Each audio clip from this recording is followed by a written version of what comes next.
Yo, we back again. It's the Where the Keys Is At podcast. Today we have 4 special guests to discuss what it's like to be a man, adolescence, masculinity, and what we can do as men and people as a community to kind of integrate that kind of community feel, educate young people, and just bring back life to our community, I guess. So, with no further ado, to my left we have... I'm Ben. I'm an Ipswich lad. I probably spent most of my life not being too strategic, just following different currents. So, I moved to London probably in my 20s and 30s, and a few years ago came back to Ipswich and been finding my feet. There's some really exciting stuff which I've come across and met some really cool guys here, and so I'm just trying to I spent a lot of time in the corporate world and now getting my hands dirty in the community and enjoying it. So it's a different pace, but learning lots. Welcome. Yeah, good evening, everybody. Mark Straw. I'm a youth and community worker. I've been working for a long time with young people and the wider communities. My name is Anton Dixon, founder of Sports Sense. I grew up in Ipswich, been away, now I'm back, trying to bring opportunities for the youth through sports and through youth mentorship. Marcus Harris. Anton, I'm from Ipswich, but I went away for many years on my travels, came back, and I've got a background in youth community work, regeneration, and supporting people in the creative industries. Okay. So, guys, we had a brief discussion before the podcast started, and we were talking about a project you guys are involved in, Meant to Be. Could you elaborate on it? Let us know what this is all about, and how this idea came about. And well, the idea come about. I mean, it's nothing new. The idea has been there from time immemorial about actually how we support. We mentioned earlier in the preamble, as it were, about that transition and that sort of rites of passage. There's always been a need, I believe, in all cultures and communities to start to work effectively with boys to men. And so in a way it's nothing new. We're building upon the past, as it were. This idea of Meant to Be actually come with a colleague of ours with Rodney Hurd back in probably 10-15 years ago, that we chat and we wanted to build this idea and build this piece of work. It's elaborated a bit from there because obviously everything does, things evolve, and this really and truly has been part of my ideas of growing up without in a way access to my father.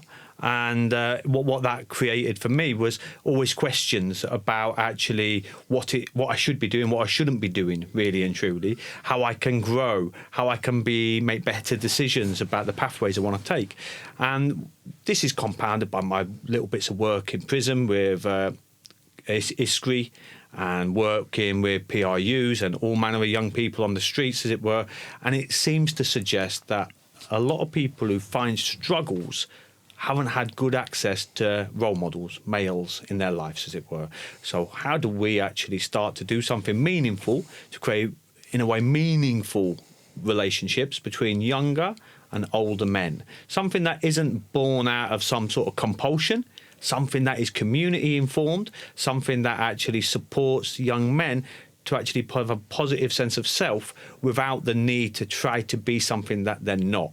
To actually realise the inner goodness in all of us, really and truly. Okay. So that's where it come about, man. And it's just, and now the adolescence come and everything now is pointing that we have we've got to work with young men.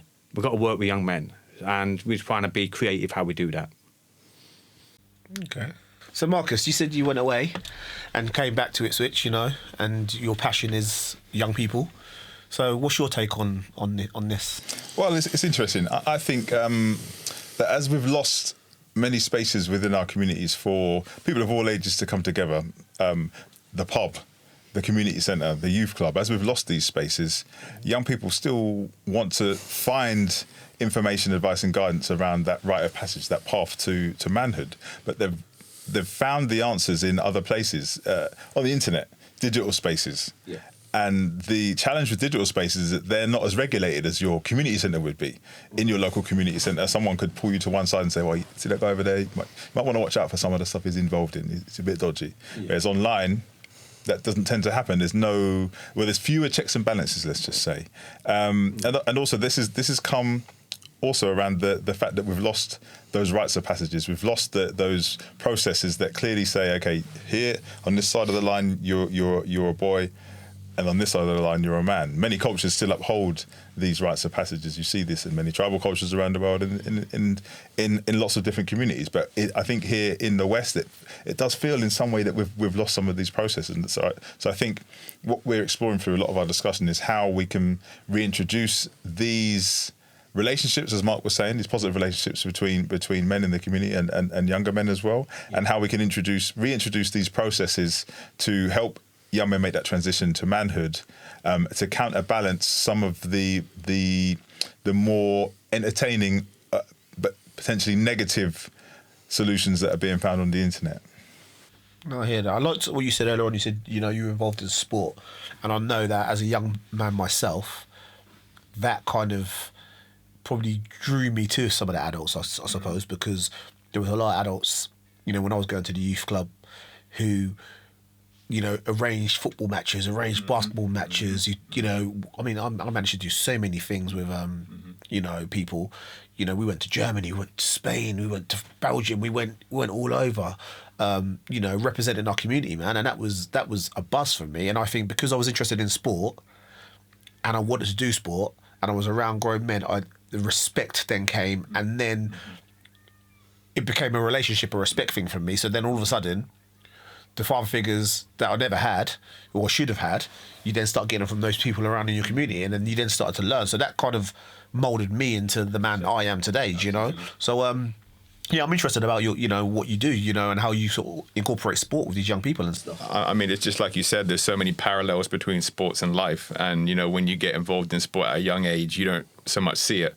But then, you know, 10 years passes, and like you said, you're building relationships with older people, you're learning about discipline, you're learning about adversity and how to push past adversity. So all these things you're experiencing on the sports field, the basketball court, is just transferable to life. So that's always intrigued me, as kind of getting through to young people. And there's many vehicles, man, but for me, sport has always been an effective one. And it's benefited me so much, and I often feel like because of the things that it's given me, the doors that it's opened, it's only right to kind of make those pathways and kind of offer those opportunities to the next generation coming through. Yeah, no, I totally agree. I mean, I've got a son who's 14. He's just moved schools, and he was really nervous about going to school. And I kind of reached out on socials to, you know, any friends or family members who had children went to that school, and had a few people private message me like, yeah, blah, blah. So I said to my son, you know, look out for so-and-so, he's going to come look for you. When he went to the school, he came back the next day, and he's like, oh, it was wicked, man. You go, I met so-and-so, so-and-so, so-and-so, so-and-so. Yeah, he played for that football team.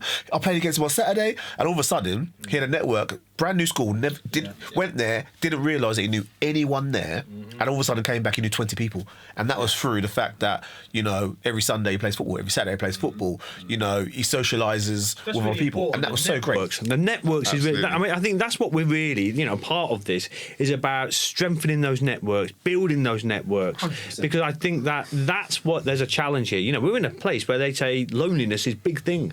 100%. We're so connected, man, and yet there's so much disconnect. That nowadays it feels like everyone really struggling getting out of their bedroom, everyone really struggling to actually pick the phone up and talk to people. So it's really good that we as a group can try and support that by trying to build those networks and I suppose it's about comfort zones. You know, a lot of people want to stay in their comfort zone, scared to step out. It's about actually trying to support young people to step out of that comfort zone so they can learn something new, so they can take on new ideas, as it were. And that's where I think a lot of young guys, they struggle with that. And they even sabotage that sort of opportunity to, you know, build new areas of interest, as it were. Yeah, most definitely. So Ben, give us a little bit about you and kind of your take on this, and what kind of draw you to kind of get involved in this kind of meant to be and you know, kind of working with young people, you know. Yeah. I noticed my introduction was a bit short and direct, and I think, yeah, there's something about having kind of microphones and cameras and lights on me, which kind of, you know, kind of makes me a little bit kind of hesitant to kind of share too much. And I think around this subject is, for whatever reason, it's quite quite divisive, or quite kind of polarizing. Maybe kind of why should we be kind of helping boys? But obviously, boys going through their own challenges, and we can help everybody. It's not a zero sum thing. And I think for me, a big part of it is life experiences, and I guess myself, my dad leaving, but my mum before I was born. So I'd never met my dad. So I think we kind of carry a lot of childhood experiences into adulthood, and you can act those out in negative ways. And perhaps I have done in the past, but you can also get to a stage in life where actually you can learn and help other people perhaps who are going through similar things. And so it comes from a desire to really help other people, and not necessarily have gone through similar things, but that kind of shows up in all sorts of different ways. And I think it's fair to say that I've known Marcus for a long time. We connected through the world of music in our 20s, and so I've known Marcus a long time. And I kind of hit it off with Mark. We shared a lot of similar views about people's struggles and about the world, about opportunity, and we launched a project together. It was just over a year ago now, wasn't it? Called Emulate, which we run through ICM, and it's very much kind of capturing what we're talking about here. Emulate is to imitate, or to kind of mimic, or it's inspired to be somebody or something or someone. And our program really is just a weekly program where we introduce young people to young men. Young men to just local role models, and so kind of capturing what we're talking about here, and just putting these young guys in a room with other young men or other older men who have kind of gone through similar things and can share their life experiences, their kind of hurdles which they overcome, and I think what's interesting in there as well is there's an assumption with young men that they don't want to talk, they're emotionally cold. They don't want to really explore kind of deep and meaningful things. I think that's bullshit. I think that a lot of young men are looking for that level of sort of understanding or overstanding, but they're not given the opportunity to actually explore that because there's a lot of judgment. So a lot of people who communicate with young men have got more to say about themselves than they have the young men. You've got to create a brave space so that young men can actually explore their sexual identity. That's a real difficult thing at the moment, to actually talk about all the things that actually for them define themselves as a man. Mm-hmm. And I think that there's something about when we've been given the opportunity to hold those spaces that, young men want to talk, men in prison want to talk, a lot of people want to talk, as it were, but the men that are found in them spaces don't want to talk to anybody. They want to talk to someone who's got maybe a shared experience, something that actually is with clean hands and pure heart. Well, that's what I'd say, because I feel like the generation we have now are very introvert. They don't really want to communicate. Now, the idea sounds great, but what do we have as individuals to be able to attract these young people and to be able to have that space? Because that's where I'm going. Because actually, if I have teenage children, and if my son. If you said to my son, I want to talk to you, he'll be like, what for? what are you going, so what qualifies us, should I say, in a sense, to be able to relate to these kids and to be able to engage with these kids? Because for me, like I said, there was sport. And I think kids need to be energized by something. Kids don't communicate anyway, do they? Let's be real. Going for adolescence, most things is via their mobile phone. My kids don't even have conversations. They voice note or they send texts. They don't even. You put them in a situation where they're talking to an adult, and the conversation does not flow. Should I say? It's very heads down. No. So what do we have? Well, I think you touched on something very interesting. You said that young people need to be energized. Young men need to be energized by something. And I think one of the things that I'm interested in unpicking is the things that these young men are getting energized by, because they're getting energized by maybe more cartoonish visions of what success or masculinity look like, which is what you're finding on the internet with the likes of various sort of influencers that we know of. Yeah. And this vision of potentially economic success or success with women or success in the world is something that is energizing young people, but the outcomes of following these paths can often be negative for these young men in their personal lives. Yes. So what can we offer as a counterbalance to energize young people about the everyday things that are happening within their local communities, the men they see around in their local communities who are getting up every day, going to work to put food on the table for their family, the everyday grind, rather than outliers who are driving Bugattis or whatever the case may be. You know, That's true. How can we provide that energy? And this is at the core of a lot of our discussions. What can we do to be an effective counterweight to the more extreme things you're seeing online that still offer the same kind of values in terms of paths to success, in terms of this is how you can be a man, it's positive, and this person's local. How can you build your local network? You're never going to meet the likes of Andrew Tate, but you could meet a local business person who's done well, who you might have met at Emulate or whatever, who's come to do a session there. You know, how can we build those networks for our young people locally? You know, It's a very difficult question. Because really, what we're talking about is some spiritual emancipation, and and that it's not attractive at all when you're working on that with what Andrew Tate can offer. The illusion of what he's offering is like, wow, we live in this capitalist world where we get status quite heavily, man. We all want to wear the right shoe, or we want to go to the nice place and eat the nice food, as it were. Everyone wants that status, as it were. Whether you're a drug dealer, whether you're Andrew Tate, or who you are, young man, me, we all want that. And I think what we're trying to arrive at is somehow we can connect with young men so they can see the trials and tribulations of people within our communities and recognise them as somebody who's actually, you mentioned it. What I say, why are you doing? You say, you know what, I'm grinding. That's life. That's life. To put food on the table for the family, to actually live for other people so that they can sort of survive and thrive. And I think, and I know it's a difficult story, but we just got to get in front of young people and be able to talk to young people about equity, about rights, about equality. All of these things have a bearing in how we interpret the world and how we live the world. And at the moment, no young people, and remember, this is a time we talk about mental health.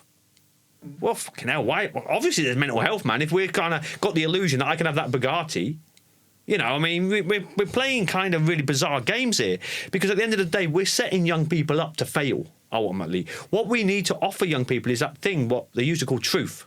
And that's a realism about where we're living and what the opportunities look like. And I know it might not be palatable for some young people because it's easier to see the cartoon, because in a way that removes them from a level of responsibility. But nah, man, we got to take it to them. We've got to find ways through sport, through music, through art, through culture, which actually allows people to become creators again. It allows people to become pioneers in developing new ways of thinking, of doing, of fashion, all of that stuff. They need more opportunity so they can have more accountability, but we need to build critical lens. They've got to be critical about some of the shit what's it's going on, because it's not sustainable. It's not sustainable. I think Mark's touched upon something really interesting there. How can we offer a realistic path towards some form of self-actualization, so these young men can take the vision that they've got in their mind of what success is and help make it manifest, make it real in some way, shape or form that's not extreme, but getting to a Bugatti, getting your Lamborghini is extreme. But being able to afford the trainers that you want, being able to have some economic power, have some money in your pocket is realistic, and there's people around you who can potentially help you build that. It's like the likes of the Andrew Tates and these influencers that you find online. They're the equivalent of what you might find. I worked for many years in Fulham, and around the way you'd have your local man who would be making his money by any means necessary, let's just say, and he would be seen in the community. He was well dressed, he had a nice car, and the youngers would see this guy and want to know what it was he was doing so they could get there. And again, this could lead them into all sorts of mischief, let's just say. This is now expanded to the online space as well. But what can we do locally that can offer those same paths of success? They might be slower and they might be harder, but what frameworks can we build to help young people reach what success looks like for them in a realistic notion of what success is, rather than, as Mark put it, a cartoonish version of success? Well, my question would be, what spaces do we have in order to use that? Where is that? You know, there's no youth service anymore. No. So that's that. So when it comes to funding, when it comes to a space that we can use, you know, because also let's be real, you are going to need some financial input in order to probably educate some of these kids, because, you know, i.e. taking them to areas where you see in cultures work together and evolve and build things up, or seeing actually, do you know what you've got here is not that bad, or all of that, or whatever, or take, you know, like I said, take them on different excursions, going to different shows, meeting different people. I suppose at the moment, Teroy, you've got like, you know, we said at the start with this adolescent thing, you know, we're kind of a priority at the moment. People are looking. The problem is they're looking for solutions, and the solutions are long. But there's an opportunity for, I believe, like minds to come together to make a case for what we're talking about. I think we've got to, you know, it's easy to say, it's too difficult, isn't it? You know, there's no money anywhere, you know, for youth services, etc. I think that if we're given time to each other to build something, again, which actually is about sharing and cooperation, I think that we can do and make changes. I think we can. And that means we need, and of course we need the money.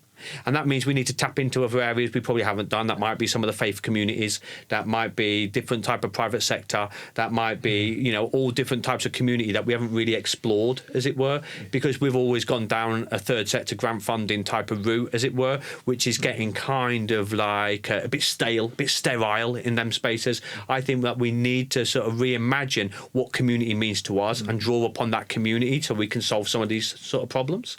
I think this is a whole thinking piece going on in here. I think it's important that whatever this becomes is something that washes its own face.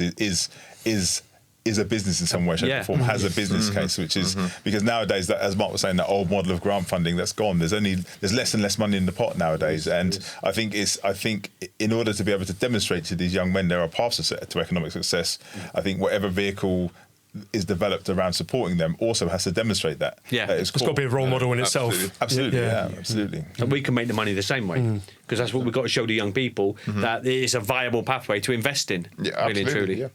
100%. So we're just starting the journey, Teroy, that's it. So we don't have all the answers. We're doing a piece of research at Suffolk New College with about 150 young men, I think it's about that, isn't it? About that. Where we're going to be exploring these questions, really, and working with the young men. And that's in line with some of the stuff that Anton's doing with some of the young men there as well. So we'll have a body of kind of research at the end of this, whereby we hopefully will get some insights to some of the areas that we can start to sort of like develop, as it were. But it's a big thing. Yeah, massive. And there's a lot of segregation, isn't there, in the town, you know, like area codes and that kind of stuff. And it's strange because that was never really the case. I mean, mate, my friends are from every area you can think of. You'd walk to any area, party in every area, chilled, and it was just crazy. Like, kids sometimes say to me sometimes, we can't go in town because so-and-so, like, because these people don't like us. I'm like, really? Is it really that deep? Which is crazy. But like I said, I think, you know, you hit the nail on the head. They've took away some of these spaces where everyone congregated, where everyone met, where everyone knew each other. Because the worst thing is, all these people who kind of don't socialise, they're probably either related or they're friends and everyone knows each other. They just don't know it because they tend to stay away from each other, and that's the scary thing, that we're so distant as a community. Like I said, my role models came from everywhere, and still till this day, my role models are everywhere, and that's sad that I feel like these young men don't really have anyone to talk to. Or to relate to, and it's different speaking to your parents if your parents are there. Right. My son would rather talk to Eli or somebody else than talk to me. You know, and vice versa. Like, you know, we had this conversation with Eli before where he was like, you know, my son's like with me, but with you guys, you sat down and he'd listen to me and he'd hear it from me, and then, you know, he would go, hey, cheers for that. You know what I mean? He listened, man, because you're hearing that same that same noise. There's an understanding, and also kids also feel sometimes that you're just getting onto them and you're not trying to educate. But that's why they say it takes a village to raise a child, isn't it? 100%. Because, and that's what we've got to try and build, a village, really and truly. And going beyond that, if the children aren't initiated into the village, then they'll burn it down and warm their hands by the embers of the fire.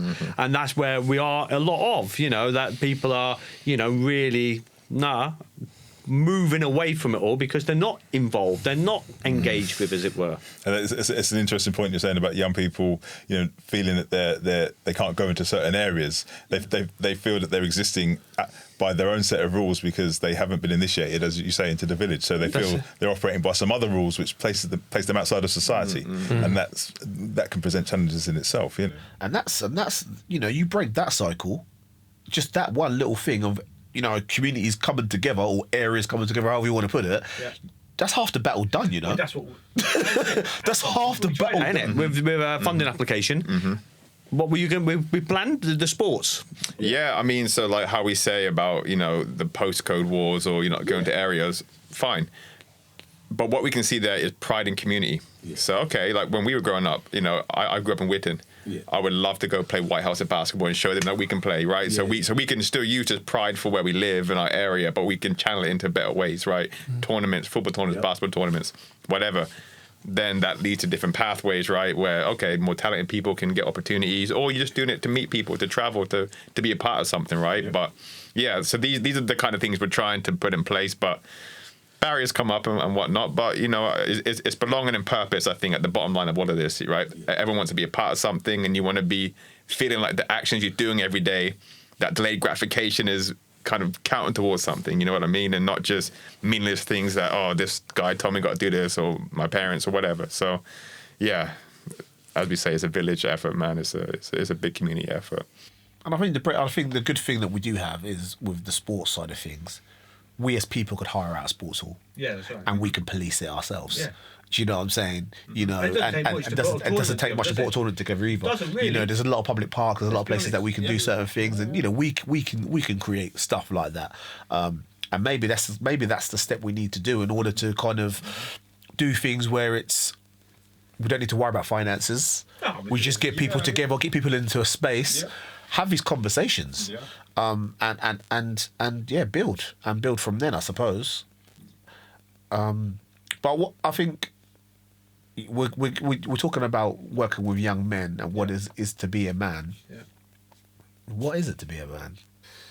I think it's That's the one. Yeah, I don't think anybody's got like a good answer. I think probably the idea about being a good man probably changes over time. If it was kind of static and easy to define, I'm pretty sure there'd be more people who were kind of more grounded. People would be have less mental health issues. We'd be seeing less of the challenges going on now. So I think it's kind of one of many things, which is kind of there just seems to be lots of change. In society, which we're going through, and one of identity of what it means to be a man is just one of those. And I think we've just lost a lot of kind of stable stories and lots of grounding. Let me ask you a question though, all of us. Yeah. Do we need to know what it is to be a man? I think you probably do. But I don't know. What do we think? Do we need to know? Or do we just live it? I don't know. What I would say is, like, for me, like personal experiences, I feel there's a lot of single mothers out there. So there's a lot of fathers not in house. Yeah. And my personal opinion is, I believe you need a man or a man role model to give you that certain aspects of the balance. I believe a woman can raise a man? No, I don't.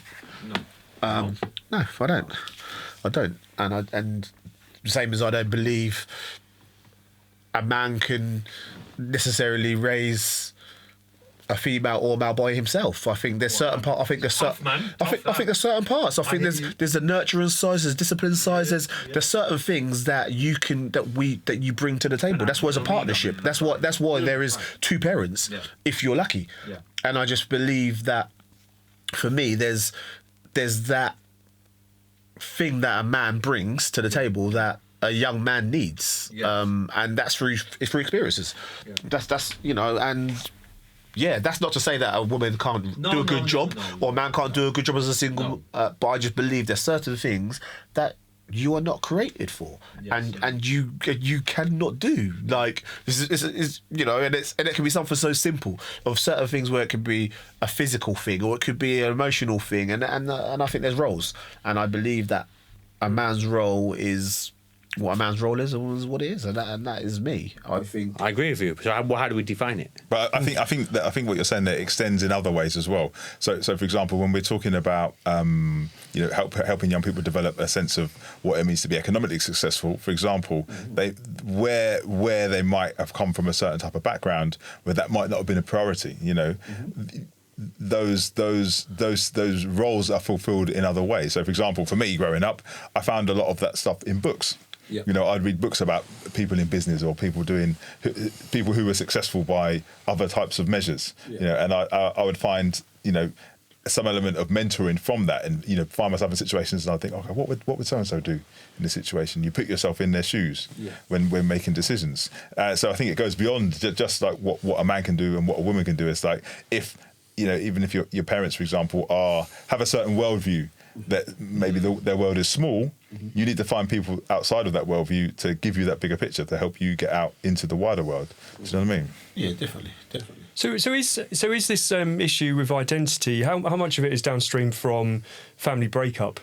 Because I think, you know, probably over the last couple of generations, it's been harder for families for a whole host of reasons to stay together, and a lot of kids are brought up, you know, with a single parent. And to your point, you know, is that kind of, you know, that lack of balance almost in part, you know, I don't know, kind of causing a bit of kind of struggle with, you know, probably both men and women. We're talking about men, but it will obviously kind of be both sides of the fence. I think so. I think you just need a balance. I think you need balance in life. That's you need your yin and yang. That is what it is. As we said about Andrew Tate, we said that earlier. You need balance. You know, at the end of the day, that guy's so extreme, it's madhouse. Yeah. But really, if that was balanced out, then you'd say, oh yeah, some of those, you know, ideas about discipline and determination and tenacity and all those things, which are the virtues that he speaks with, are okay. But there's no balance. No, I think that's what we've lost, balance. Yeah, and it's not about proportionality. And I don't think it's about. I don't want it to. It doesn't have to be about what your role is, because I think roles are changed now. I think roles are equal. It's not like the man goes to work, woman stays at home, and it's not about that. But I think there has to be certain attributes as you know, we're talking about young men, but as human beings that we have to have. And you know, for me, the men that I looked up to weren't just strong. Weren't just this, they were respectful. They, you know, they were well mannered. You know, they you know, they had integrity. You know, they had so many different attributes. It was like, whoa. Like, I say it all the time, but like, the person I am is the people that I came across in my life. There were certain things I saw from somebody, and I thought, right, I like that man. He was very respectful, so I took that. And I was someone that said that, and I took that, and I kind of created me from the positive role model. And not all men. Some of these things I got from women. You know, to the point where you were young, you know, boys didn't cry, but then when you get to certain ages, like, actually, it's like, quite okay to cry, and that was from a female. Do you know what I mean? So, what I'm saying, there's certain attributes I think we've lost. I think, and I think for me, I just want these young men to be able to be a positive influence within the community, also build, and I guess have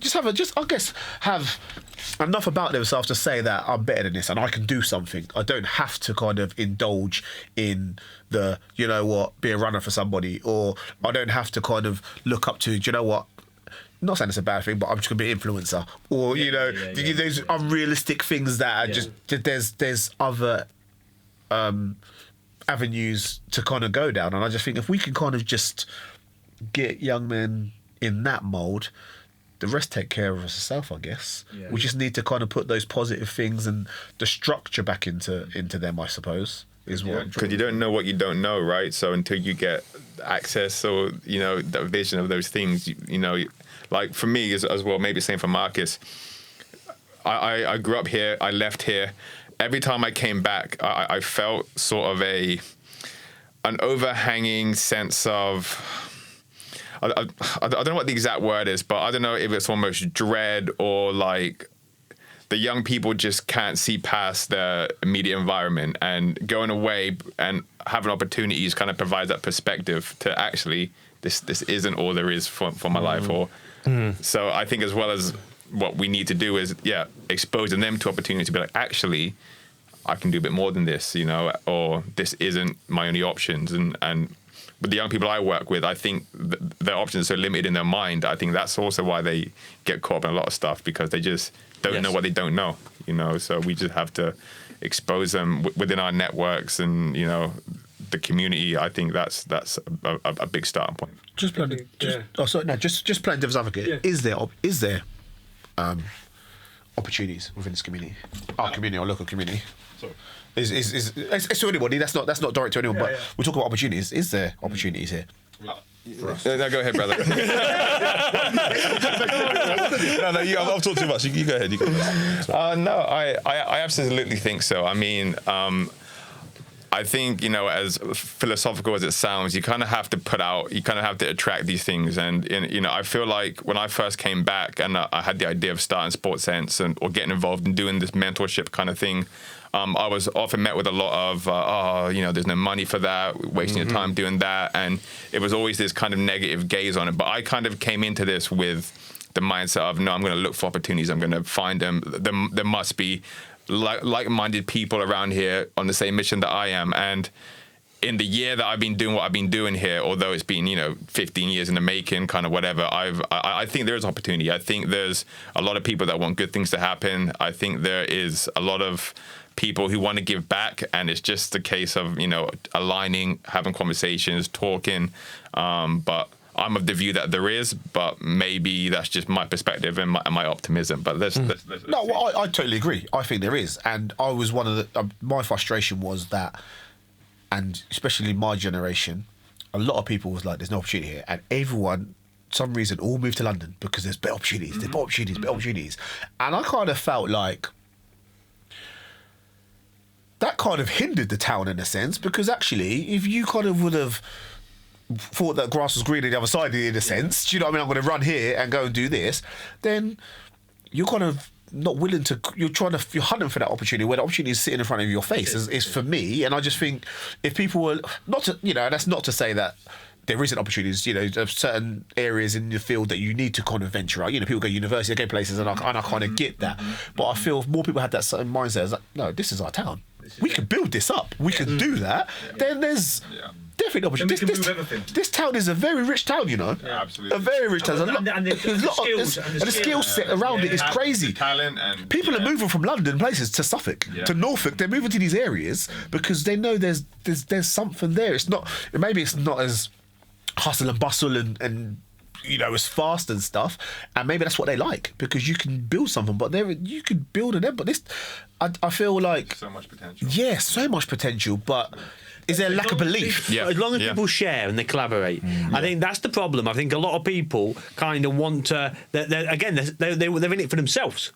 They're in it for what they can achieve, what their status can be. But if we come round as brothers and sisters and we kind of really look at how we can collaborate, my gosh, man, then you can do something. I think we've got to understand there's enough food for everybody to eat.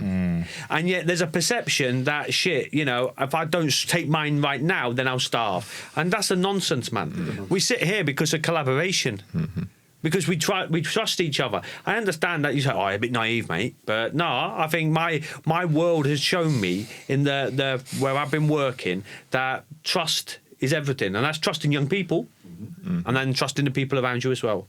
I think we've got to move away from this notion of suspicion and this notion of, and that takes into that risk averse type thing. The way in which we've now become so risk averse that we have to put all of these kind of mitigations in place, as it were. We have to think suspiciously. Well, I think you've all touched on some really interesting points there, particularly the point you made about people moving to London. I mean, it's natural, I think, for people to want to leave their immediate environment at some point if they feel that things are out there. I mean, I've done a lot of work in regeneration, economic regeneration, and community regeneration over the years, and one thing I often talk about with people here in Ipswich in the council is that it's all well and good to have all these initiatives that are going to attract people to come and live in Ipswich, but you also need to give those people who grew up here a reason to stay, and I think that's what in some ways has been lacking over the years. So people like myself, to fulfil my ambitions, I felt that I had to leave. I didn't have a choice, and I've gone out there on what they call a hero's journey. We all go on it. You go through your own version of the monomyth. You go through the belly of the beast, and you come back to the world that you know, to the town, with some newfound wisdom that you want to apply, or you want to use to help people. And that's what a lot of us have found. Ben is an example of that. Anton's an example of that. I'm an example of that. And there are many of us who have returned to Ipswich. And now that I've got my own kids, I've got skin in the game, I realise just how good it is here, compared to a lot of other places. I've lived in London. I didn't want to raise my sons there. It was not going to happen, And you can also, I think, coming back, for me, it's been clearer to see the opportunities, to see what doesn't exist here and what I could potentially help make exist by working with people who are here and who have the talent and the skills, Interesting, isn't it? Very interesting. So many ideas, so much to give, and it's just finding the right way to give it, I suppose. Just finding making those commitments, isn't it? It is. Really, it's making the commitments to what's next, and I think that's what we're trying to galvanise, mobilise people, because I think that we've got to recognise. I like the idea as well. Aside to this, for me, I divest a lot of services into our communities. I think our communities are better served at supporting each other as opposed to sort of like local authority sort of provisions.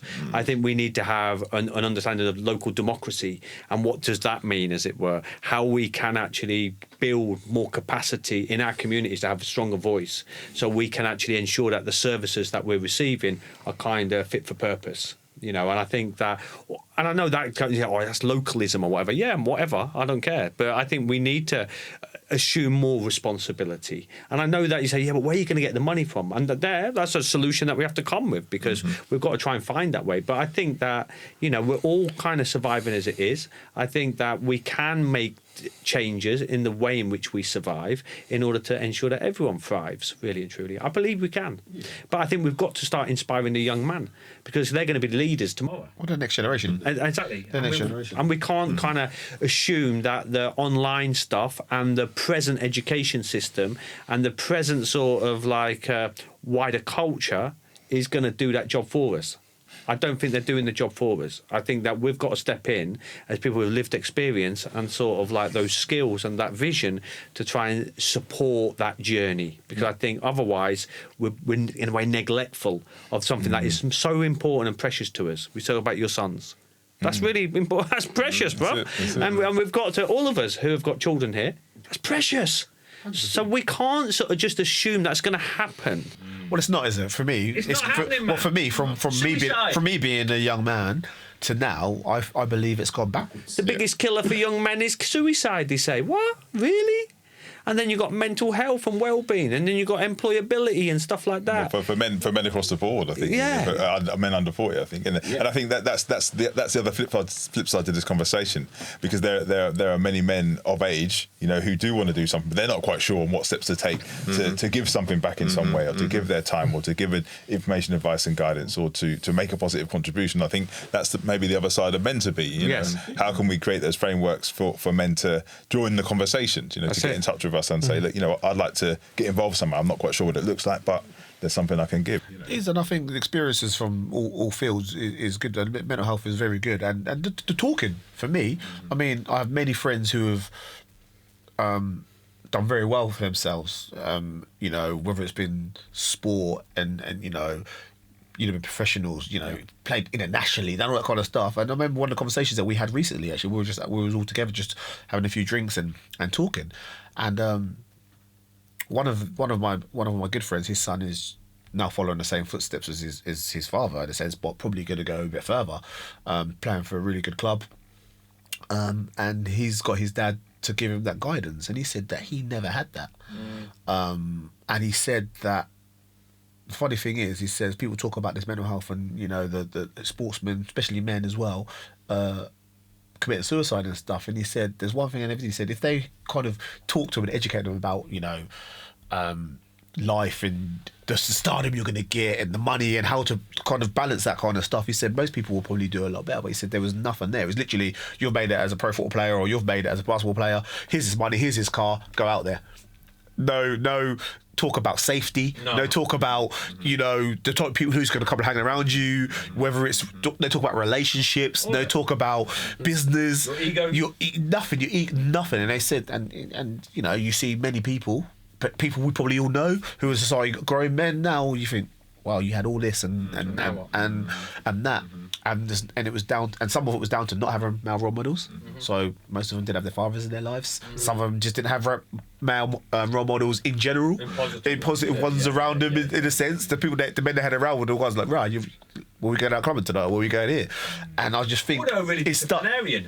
You know, my grandfather was like, was a brute, really and truly. Yeah. You know, he was obviously the leader. He was obviously the alpha. He was the man, but he was a brute, man, you know, and of course there's something about him I love unconditionally, but yeah, man, the guy was but we all had teachers. I remember having teachers at school who were role models, who were grown men who talked to you, who you listened to and respected because they were genuine. They you know, whether there's authority, you didn't mind authority if it came out of love. Right. You didn't mind authority if it came out of respect. Absolutely. You didn't care about those kind of things there because it was like, hold on, do you know what I mean? But that's what I'm saying about the man want to talk, but they want to talk to the right people. Exactly. And I think what we've had historically is that people stand up in front of us who aren't the right people, and then I ain't going to talk to you. I'm not going to show you what I need to show you in order to sort of like you to support my therapy, my needs, as it were. And I think what we need is like, I mentioned about professional.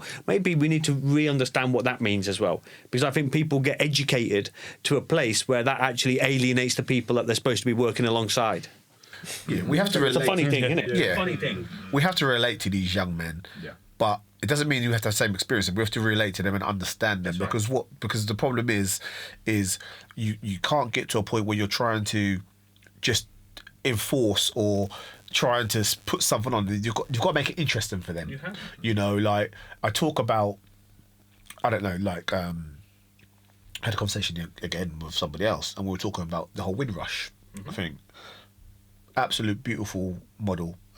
You know, beautiful. trying to keep that going, trying to kind of let people understand it. But actually, my 14-year-old son does not give a shit about it. No, well, we spoke about that at lunchtime, right? Yeah. And why? Because it's not interesting to him. He doesn't care about them coming over and working in factories and building his country up. No. Gives no shit. But actually, you can relate it to him because actually the people who did go through that, the people who worked hard, gave you the opportunity to be who you are right now. That's how you got to cut it, you know. And I think we don't think outside the box. We think we're just going to give them this and they're going to accept that. You've got to make it relate to them. Of course you will. You know, whether it's the fact that the story's got to adjust. It has to adjust, and the story has to evolve. Yeah, it does. You know, I understand what my granddad went through. That's why I respect it. And I have to kind of educate these young men because my granddad educated me, and my granddad said to me, "These are the standards you have to set as a man, and this is the struggle we had to go through." So you don't want your children to have that struggle, so you have to uphold these things. That's right. And that's how we've got to kind of sell these things to young people because it has to be. First of all, you have to be interested in it, don't you? You have to want to change, and it has to be, regardless. We all do things. The first thing we do, if we do something, we've got to like it or want to do it.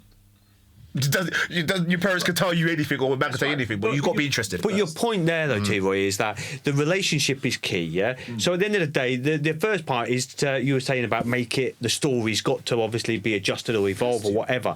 But that's about enabling young people to have a voice. So in a way, it's that voice. And then it's about the relationship and our skillful improvisation that then we can draw upon all of these other things to actually make young people reflect in that space.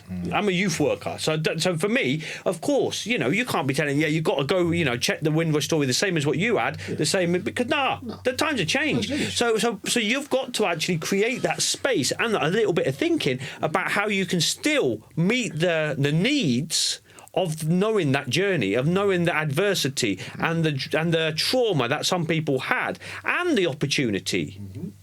But you've got to do it in a way which the young people can sort of appreciate and value. And I think that's the challenge we have. We still continually want to create something that was done yesterday for today. And I think we've got to create things for today, for tomorrow. And that's where we talk about innovation. Yeah. But I think there's also a part of there's what are the commonalities in the experiences of each generation? Because there is a challenge when you start to speak across generations, because as you say, your son might not recognise the same struggles that his grandfather might have gone through. You know, because the world has changed. Exactly. Some of these challenges might be more digital in nature nowadays, but fundamentally, they boil down to a lot of the same things. I need to make money because I've got to feed the people around me, or because I want to have money in my pocket, because I want status or respect, or because I want to realise my ambitions. 100%. And that might have been coming on the Windrush or around that time to build a life for yourself in a new country, to send for your family and get people here, and then start again. Or it might just be the fact that you want to establish yourself as an individual, as a young person, to be able to go to the university you want to, or to be able to live where you want to, or to be able to buy a house one day. You know, there's some fundamentals, I think, that carry through across the generation. I think it's recognising some of that, and as you say, Mark, through speaking with young people about where they feel the challenges are, and then how can we help them with what we know for our lived experience, to address some of these challenges they're facing today, but not necessarily fighting yesterday's battles. You know. Yeah, man. Many things to talk, man. Many things to talk. Did you see that thing, Adolescence? Yeah, I did. What did you make of that, man? They did a part 2, didn't they? Are they? Did a part 2, yeah. I thought it was good. I thought it was good. I think it was interesting. I think for me, it could have gone deeper, and I think it could have explored a bit more. But I kind of love the whole setting. I love the how it was done with one take, and that was very, But I wanted to get my teeth into a bit more. Yeah. Do you know what I mean? I thought there's a lot more you could have got out of that. I think there's a lot more you could have got out of that, because we know that happens now, but I think it made it out just, you stabbed the girl and that was it. And then it could have gone a bit deeper, I think. It was tough on the family, on the parents, as it were, when they're sitting there thinking, you know, what have I done wrong? You know, have I failed my children? You know, he's sitting in there. I thought he was safe in his bedroom. I thought they were interesting sort of areas. Yeah, and I think that's kind of relatable to a lot of it does relate. It does. You know, we said here, you know, that's sort of. But as we know, you could be brought up in the best household, and the best home have the most boundaries and everything else and whatever, and you can still turn out to be whatever. Exactly. I think that's also part of your environment. Your environment plays a big part. You know, you could have the best parents in the world, the strictest parents in the world, the most soft. Outside that door, your community brings you up. Really, what you indulge in and how you move around and the circles you mix in, and it's just a natural way to kind of slip or to kind of enhance yourself, and that is what it is. And actually, you kind of need to see both sides of the world, I feel, in order to understand the world, because not everything's fucking rosy. Not everything's easy. Not everything's nice. And that's where it goes back to that thing about actually working with young people in other spaces. Because I think it's so important. The bit of work we did with Needham Market Football Club, we worked with a group of young men from YMCA, all unaccompanied asylum seeker children, all men, and we took them to actually have a day with Needham Market Football Academy where they did group work stuff together, then they play football, they eat food, as it were.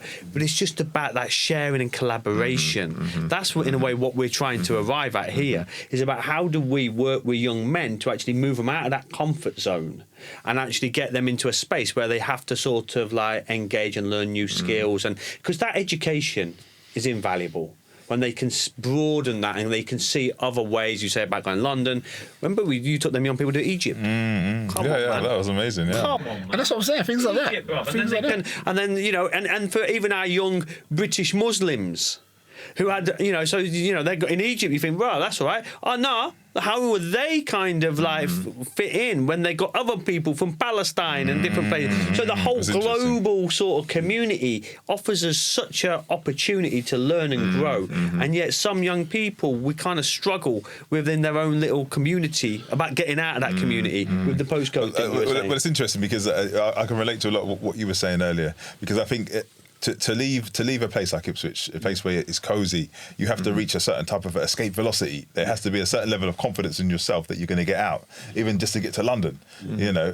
But people do get out, you know, they do it.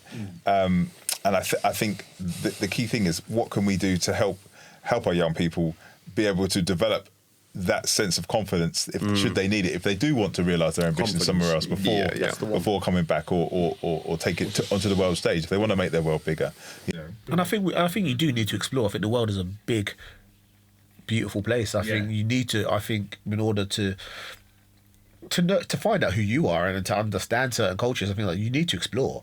You know, find out what you are as a man. You do. And mate, I've lived everywhere. I've lived in London. I've lived in Luton. I've lived in Leeds. I've lived in Birmingham. I've lived all over. Do you know what I mean? And I've learned something different and seen different cultures and different, you know, things in life, and it is only benefited me. And I think, I genuinely think young men do want to have these conversations, do want to learn, and they want these things. I think it's maybe just they don't know how to kind of express that and get that. And go To trust.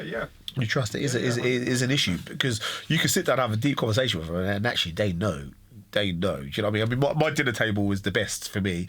Like, you know, I've got 3 kids at home, and our dinner table is like the debate table. It is crazy. My missus sometimes you know, what's going on?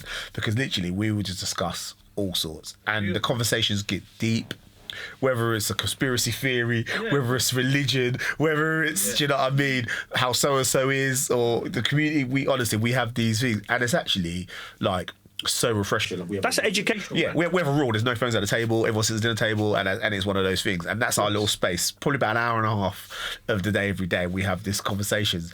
And yeah, sometimes it gets heated, and everyone's over talking to each other and stuff. But honestly, it is probably the best thing. And actually, I see their little minds going, and I see a 14-year-old becoming a 24-year-old because he's listened to an 18-year-old, and there's a 16-year-old, then he's listened to me as a father, and there's little things. And actually, I sit back and I'm going, because I'm the dad there, you know. But actually, they're educating me too, so don't get it twisted. These young men can educate you just as much as you can educate them, you know.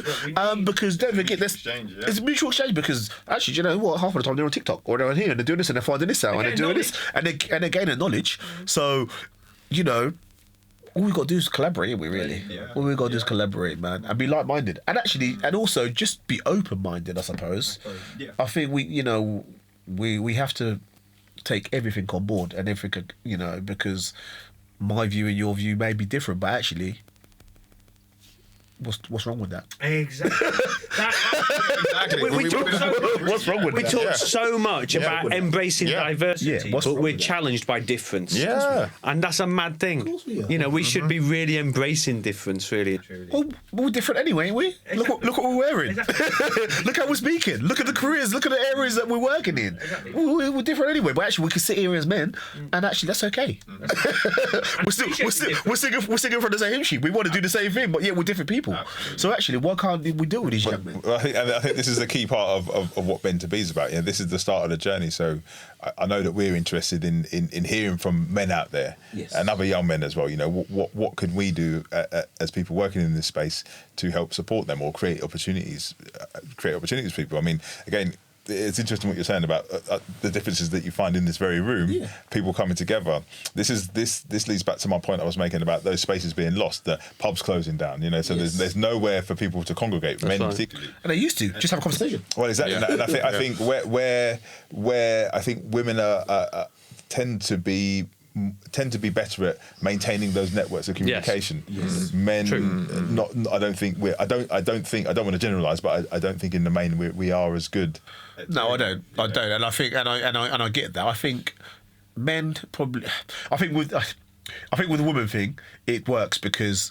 I mean, I'm full experience with my daughter and you know, partners and stuff, like, you know, they get their hair done, they get their nails done. They do a lot of things where they're in that environment where they're constantly having these conversations and talking and they put children off at school, that kind of stuff, the shopping, the little things, you know, they might go and do shopping for Nana or might go so these conversations happen, and I think we do that probably less so. I think we probably talk a lot, but we tend to focus on, I don't know. I think we could tend to focus on the the education and the providing, I suppose, rather than the real deep. That's down to the roles, though, inherently that we've had, and maybe those shifted now, but that hasn't really equipped the men to actually shift and actually embrace those new opportunities to actually build those spaces. So we're still alien to. So I can go and drop my children off at school when they were younger, as it were, but I'm still the dad in the playground, as it were. I'm still not part of the crew who are kind of sort of really going on what's going on, as it were. And I was envious of that at one point.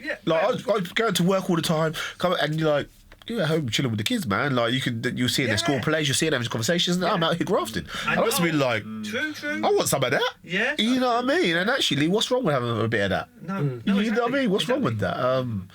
And yeah, and I think that helps you grow as men too. You know, just looking at it from a different angle, I suppose. The pub was important for me. So I remember Duke of Gloucester spent so much time as a kid in Gainsborough. It's my friend's pub, and just it was cool. But it was just cool spending time in there, and it always kind of felt like a bit of a sacred space. And I spent quite a bit of time in pubs growing up, and we've got slightly different attitudes towards drink. Now, and maybe you could argue actually maybe that's a good thing, and a lot of pubs have closed down. It's actually quite difficult to hold on to a pub, and I kind of wonder whether that's another space that we kind of forget, which is kind of falling by the wayside. I think it was massive. Especially for me. I mean, my granddad used to be in a pub and he'd be with his mates, and I'll go in there and you'd have a conversation. All right, boy. You know what I mean? Generations. They buy you a Coke and a packet of crisps. You sit there and have a conversation. They talk to you. Do you know what I mean? Like, and you'd be watching, listening, and they'd actually educate you. Right, boy, when you get older, what are you going to do? And there was this little. And the pubs used to do it like every so often that someone did have a barbecue, and then all the other kids would come there. Bouncy Castle, we parents are there, and people used to think, oh, that's a bit of a bad thing to take them to a pub. But actually, no, it was really positive because and energising. We were talking about energising. It was quite a stimulating space. And you go to the park and that, and you come back. If you want a drink, you come back. Oh, Dad, can I have a pound? I'm looking for a shop. Yeah, there you go. And it was all of that, and also the respect thing as well for me is like. You'd see so and so, and he'd see you and give you a little 20p to go and buy something, and the respect was there. So for me, like the older generation, I still call him Mr. Clark, Mr. Edwards, so and so and so. Like, do you know what I mean? And that till this day, like you learnt that was so positive, and it was like the little things like I knew that a child couldn't sit down before an adult. So actually, but now it'd be like I learned little things like that. So actually. Whether I know you or not, I mean, walking down the street and good morning, and my kids go to me, do you know them? Like, no. What you say hello to her for? Because that's a polite thing to do. When I'm going to the shop, hold the door with someone. Doesn't matter if you know little things I learned just by seeing. You're noticing rather than being told off. Yes, because you just noticed. And I do it all the time. Mate, I have conversations. I've probably met about thousands of people just walking my dog. Just because I make it my thing to kind of your gift. But you know what? The conversation and acknowledging people can do a lot. I think so. Can do a lot. Good for your well-being as well. For your mental health. For your well-being, and I remember having a real good experience about it because I never used to talk that often, and I started to get to being confident talking to people, and I remember. Seeing this young lady at a bus stop, I think I might have said it before, but not to you guys. But I was going to work. I was working for YMCA training at the time, and then there was this girl. She just looked upset. She was just arguing with a bloke, whatever. He'd gone. I just got the bus and she was there. And I said, "Oh, you're right." She said, "Oh no." She goes, "Oh yeah." I said, I can't remember what the conversation was, but I said, "No, you look really well." I said, "Such an attractive lady." So you going for a job interview? I was like, "Oh no." She was crying. She was a bit nervous. And anyway, I basically got on the bus and I went back. And the next day, I saw that same young lady, and she came to me. She went, "Thank you for yesterday." What for? She goes, "I split up with my boyfriend. I was going for a job interview, but she goes, I was contemplating killing myself." And he said to me that I'd never ever get anyone. No other bloke would ever like me. You compliment me saying I looked nice. Good interview. Wow. You saved my life. And I was like, what the fuck? Like in my head, because she was going through a real crisis moment. A real bad crisis moment, and she was debating, she loved her boyfriend, whether to kind of pop a few pills or what she was going to do, and just acknowledging that actually the world's not horrible, the world's not this, the world's like that, and I just that one conversation, just saying good morning, hello, you look nice, whatever conversation at a bus stop, and I just think that one little conversation could change these young men's lives. Yes. I mean, that's amazing. That's an amazing. Yeah, and it was crazy, and I'm just going back my way to work. And but what I really liked about what you were talking about is that through the interactions you have with people in the community, you learn the unwritten codes of conduct. That's the one. That's really important. The unwritten code, where we're saying maybe the pub offered you that kind of like. And I'll never forget that. Never forget that. You know, and I just thought, so I got out of my way just to. You know, and I think it's just a polite thing to do. You walk past somebody, you smile at them, don't you? You know, you just say hello. And it's just a natural. As you've interpreted that, that is trying to understand those unwritten codes that are essential for us to sort of grow as a community. 100%. And now there's probably minimal kind of opportunity to understand, have those unwritten codes, Have those interactions. Yeah, because people don't interact, and like I said, that those interactions with these young men could educate them, or could save their lives, or push them in a direction away from a direction they're in and to a better direction. Opportunities, and it's. This costs nothing just to have a word with somebody. Just have a word with somebody. None of it costs anything. Just have a little word, and that's just a step. Yeah. It's kind of like oil for making a community work better. Yes. You know, it helps things run smoothly if people know how to interact with each other. That's right. You know, and there is an element when you're a young man. There is an element of modelling. You'll see the behaviour you say, and you want to model that behaviour. You like how someone carries themselves, so you're going to emulate that a little bit yourself. You know, but where I think the disconnect comes where those opportunities are lessened because the spaces don't exist, and then where there's a vacuum there because young men still. Want to know who to model, they will then look to Andrew Tate. That's right. Look to somebody like that. Yeah, He looks successful. And they're in an environment. That environment they're in is probably in their bedroom or in a house watching their phone and not actually communicating. So they're used to that environment. Whereas actually, get them out of their comfort zone and get them into a zone where they can actually express that themselves rather than expressing it through social media. True, brother.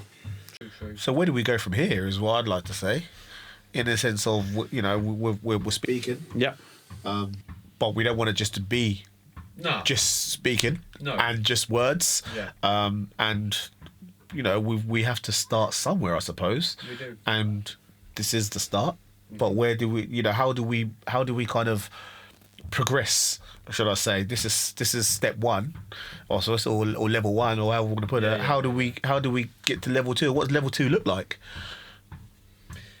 Well, it's a different, I mean, this is like you say. This is the start of us coming and just sharing ideas, and you know, even here we build some energy and maybe a little bit of a commitment. So yeah, what does that look like? I'm interested in what that looks like. I am interested. You know, and I think so. Collectively as a group, we can sort of like we talk easily about. Well, there's a summer coming up. There's a football tournament could easily be arrived at, or a basketball tournament could do that. It doesn't take much doing, does it? Really and truly, you've got networks all over the town for basketball. The same as we have for football, probably. So you could easily draw upon communities to sort of like support a day. We could all put a little bit of money in and have some trophies at the end of it, sort of thing. So then there's something really tangible coming out of that. Or equally, creating opportunities for young people to be able to express themselves through music or through images or whatever the case may be. We could do all of that. So in a way, there's nothing stopping us coming from here and planning. But there's also something about having wider conversations, again, to explore something at a bit more depth and to actually drill down into what you're saying now, to make that more, maybe with people who are listening, so they can be involved somehow. Because it would be good for those guys to actually start to, you know, think critically and think, that's something that I wouldn't mind to be part of. Can I contact somebody there so they can build this with us? Because it would be nice to be not just us. It would be nice to be a wider group of people. 100%. There's probably hundreds of people out there have the same vision as us, the same thoughts of us, but probably just don't know how to kind of express it, or how it's not platform for them to do what to do. And we're in the same sort of boat, but we have these ideas. But if we put all these ideas together, we could come with we could do something special, man. I really think we can. Definitely. Like Mark and I did a project over at Chantry last year, where just in the beginning it was just. I invited you there, didn't I? Well, I came to the library. Yeah, I did. Yes, I did. Yeah, I came over there, didn't I? And just to see like the transformation of that space from just us two going there, and there was rubbish and vapes and broken glass, and as the weeks and months went on, community was coming together, offering services. Oh, can we put some bunting up? Oh, can we add this? Oh, can we do this? And it just took us starting it, and then everybody else was like, we want to get involved. How can we get involved? And I think that's the case with a lot of things. We just need the facilitators and the calls to action, and then there's so much help around. So, and that worked. That did, because I spoke to the deputy head at that school, and the kids went back and talked about it. oh, No, And it had some nice influence. What I liked Good. about that, though, Teroy, was that because when we first got there was picnic benches on the basketball court, and people drinking up and all that stuff.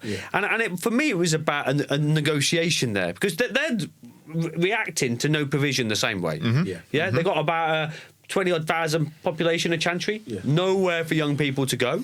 Madhouse, nowhere for young people to go. So these young people are taking it upon themselves to obviously locate themselves in a basketball court, which is kind of like a young person's space, they would argue, and they're drinking there. So that was always about negotiation with that group to say, I get it, you want that, and that's why we were lobbying hard to try and get a youth centre. That's what we want in Chantry, as it were. But, because that was right outside the old youth centre. Stone Lodge Youth Centre, that was right there. Mad that, and there was no one in there. And I tried so hard to get it divested into the Residents Association down there, but no one interested in those things. So when you're looking to actually divest that into the local community, so the local community could then take it, be more accountable, be responsible, but no one's prepared to take that risk. There's so many derelict buildings out there, scouts huts, all this kind of stuff like that that they don't use, only hire them out for parties and stuff. Why aren't these spaces being made readily available? Exactly. You have those spots in every single area in Suffolk. Literally, there was a village hall or something along those lines, or a social club or whatever it is that is only used when it comes to a funeral or a wedding or something. Why can't we use those spaces? Why is there nothing there for these young people to have these spaces? And that's maybe an area we need to look into. Fear of not being in control of those spaces. Maybe. Of what might happen. Maybe.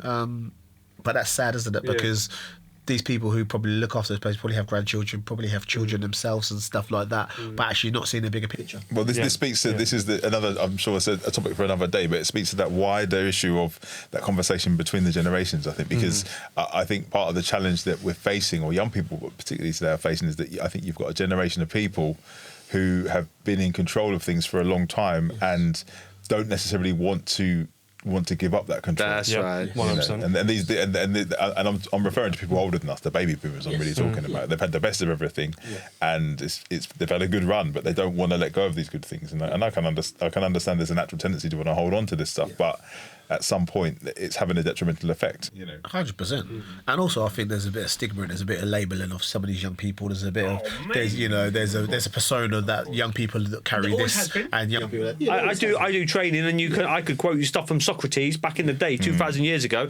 who's saying the same old shit as people would say today. They're saying about young people are no good. And there's actually called epibiphobia, means the fear of young people. There is actually something for that. So it's kind of in the gene pool as well. I think as people get older, they become less tolerant and they become a little bit more set in their ways. And that's a big thing, because we as older people, we need to trust these young people, because actually if we can't trust them, why would they trust us? And that's a big thing for me, because actually these young people should be able to trust us and feel safe around us, and what are we doing to make them feel that way is a start. Because actually, whether it's local authorities, whether it's the police, whether it is they're being labelled or being treated a certain way, and that is what it is. It's funny actually, because I think it was during the summer.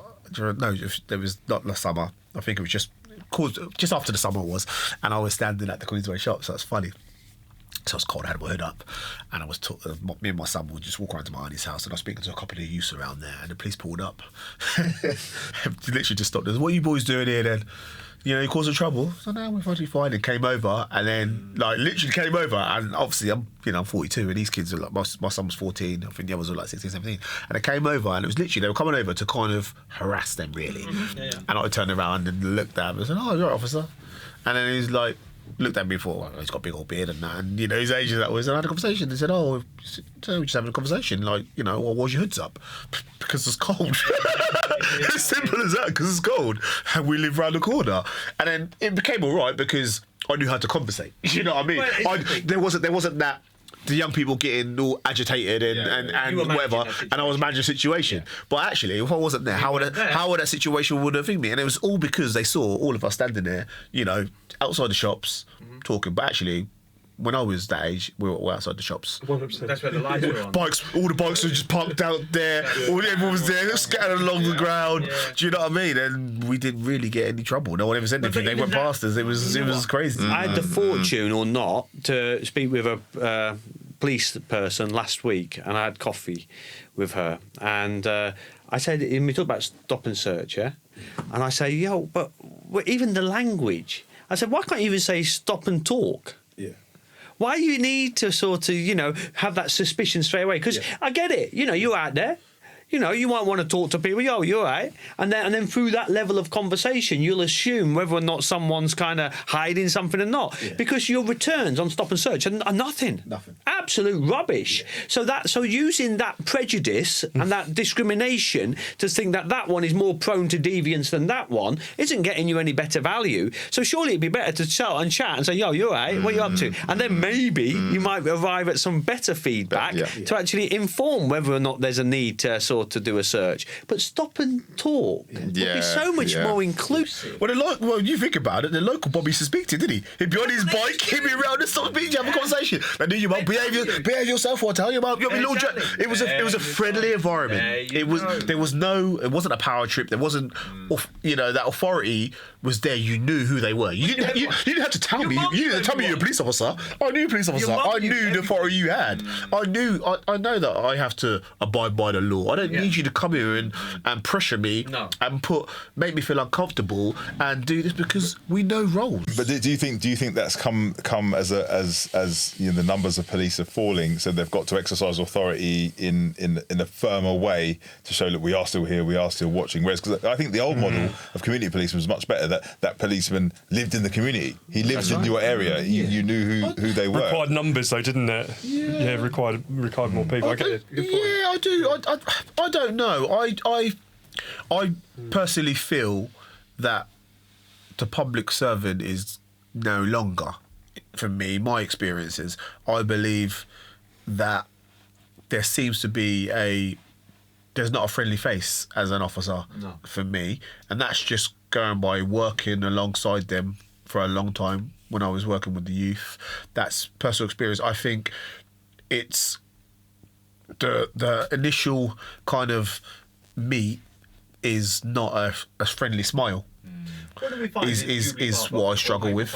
I was just thinking that. So yeah, we did some work. I guess the old Jubilee Park, Maple Park, kind of Bradford Road area, and so we're on that kind of multi-use little play area. We're getting 50 plus kids coming in, and the police though would often come by, and there was an obvious disconnect. Where some of the young people were actually intrigued and wanted to maybe interact, and but the police seemed to just want to move on by, not really smile.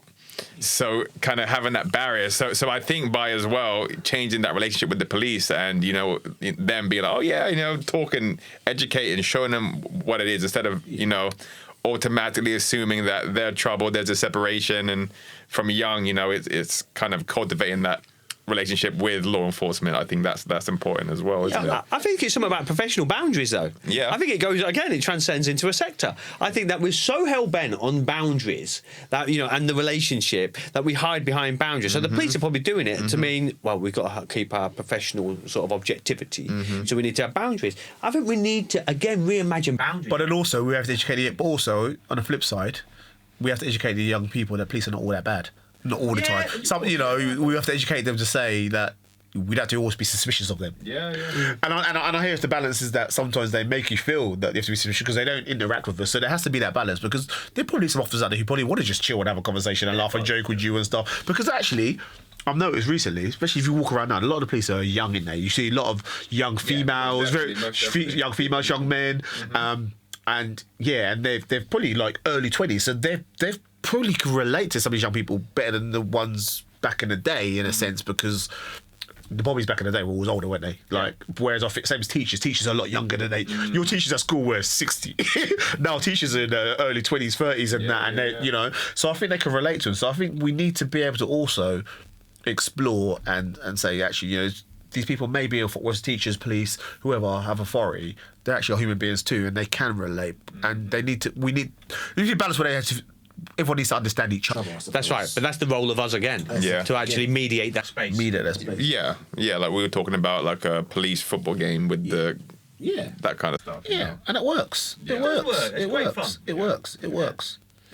So it makes me think about, you know, your stop and search versus stop and talk, because there's we a lot of young lads who we kind of overgeneralise, lots of kind of antisocial behaviour, lots of misdemeanours.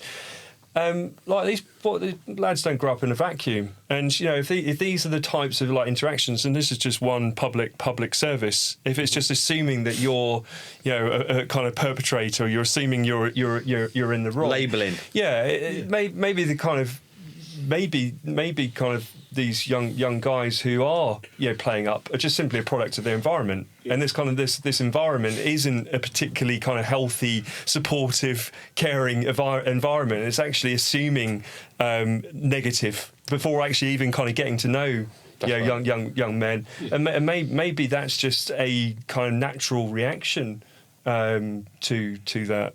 And if you kind of getting that every day, in schools, you're kind of told off by the headmaster. It gets reinforced. Yeah, and so you kind of get this kind of negative, like, vicious, what do you call it? Vicious cycles.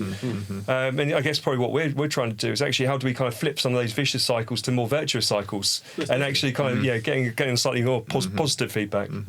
I think so.